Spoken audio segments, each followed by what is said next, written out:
श्री शिवाय नमस्तुभ्यम। अध्याय 36 प्रारंभ।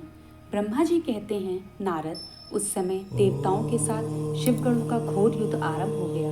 उसमें सारे देवता पराजित हुए और भागने लगे। वे एक दूसरे का साथ छोड़कर स्वर्गलोक में चले गए। उस समय केवल महाबली इंद्र आदि लोकपाल ही उस दारुण संग्राम में धैर्य धारण करके उत्सुकतापूर्वक खड़े रहे।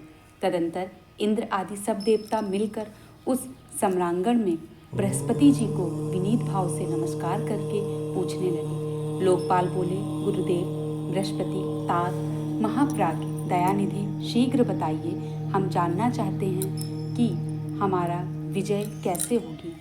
उनकी यह बात सुनकर बृहस्पति ने प्रयत्नपूर्वक भगवान शंभु का स्मरण किया और ज्ञान दुर्बल महेंद्र से कहा। बृहस्पति बोले, इंद्र, भगवान विष्णु ने पहले जो कुछ कहा था वह सब इस समय घटित हो गया है।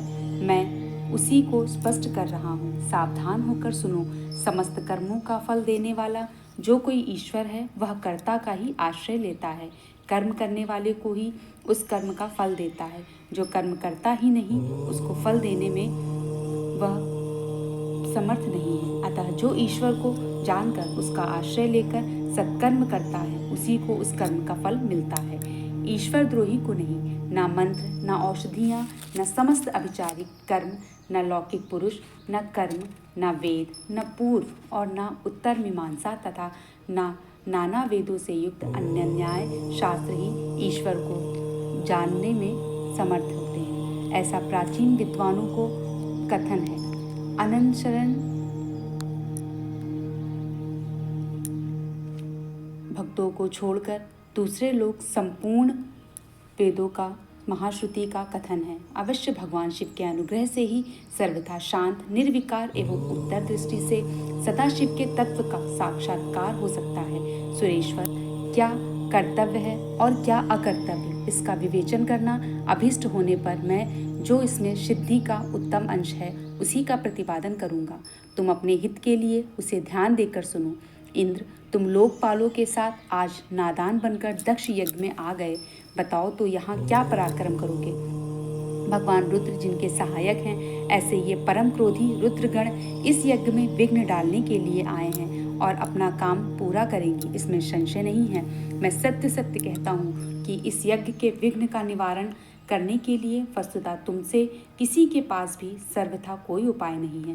बृहस्पति जी की यह बात सुनकर वे इंद्र सहित समस्त लोकपाल बड़ी चिंता में पड़ गए। तब महावीर रुद्रगणों से घिरे हुए वीरभद्र ने मन ही मन भगवान शंकर का स्मरण करके इंद्र आदि लोकपालों का डांटा और इसके पश्चात रुद्रगणों के नायक वीरभद्र रोष से बोले, ही संपूर्ण देवताओं को तीखे बाणों से घायल कर दिया। उन बाणों की चोट खाकर इंद्र आदि समस्त सुरेश्वर भागते हुए दसों दिशाओं में चले गए। जब लोकपाल चले गए और देवता भाग खड़े हुए तब वीरभद्र अपने गणों के साथ यज्ञशाला के समीप गए। उस समय वहां विद्यमान समस्त ऋषि अत्यंत भयभीत हो परमेश्वर श्री हरि से रक्षा की प्रार्थना करने लगे। सहसा नतमस्तक हो शीघ्र ही बोले, देव देव, रमानाथ, सर्वेश्वर, महाप्रभु, आप दक्ष के यज्ञ की रक्षा कीजिए। आप ही यज्ञ हैं, इसमें संशय नहीं है। यज्ञ आपका कर्म, रूप और अंग है। आप यज्ञ के रक्षक हैं, अतः दक्ष यज्ञ की रक्षा कीजिए। आपके सिवा दूसरा कोई इसका रक्षक नहीं है।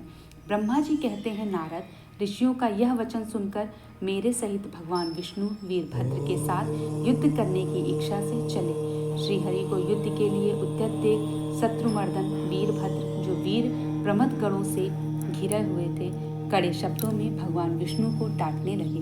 ब्रह्मा जी ने कहते हैं, नारद, वीरभद्र को यह बात सुनकर बुद्धिमान देवेश्वर विष्णु महाप्रसन्नतापूर्वक हंसते हुए बोले, श्री विष्णु ने कहा, वीरभद्र, आज तुम्हारे सामने मैं जो कुछ कहता हूँ उसे सुनो। मैं भगवान शंकर का सेवक हूँ। तुम मुझे रुद्रदेव से विमुख न कहो। दक्ष अज्ञानी है, कर्मकांड में ही इसका निष्ठा है। इसने मूर्तावश पहले मुझमें बारंबार अपने यज्ञ में चलने के लिए प्रार्थना की थी। मैं भक्त के अधीन ठहरा, इसलिए चला आया। भगवान महेश्वर भी भक्त के अधीन रहते हैं। तात, दक्ष मेरा भक्त है, इसलिए मुझे यहाँ आना पड़ा। रुद्र के क्रोध से उत्पन्न हुए वीर, तुम रुद्र तेज स्वरूप हो, उत्तम प्रताप के आश्रय हो। मेरी प्रतिज्ञा सुनो। मैं तुम्हें आगे बढ़ने से रोकता हूँ और तुम मुझे रोको, परिणाम वही होगा जो होने वाला होगा। मैं पराक्रम करूँगा। अध्याय 36।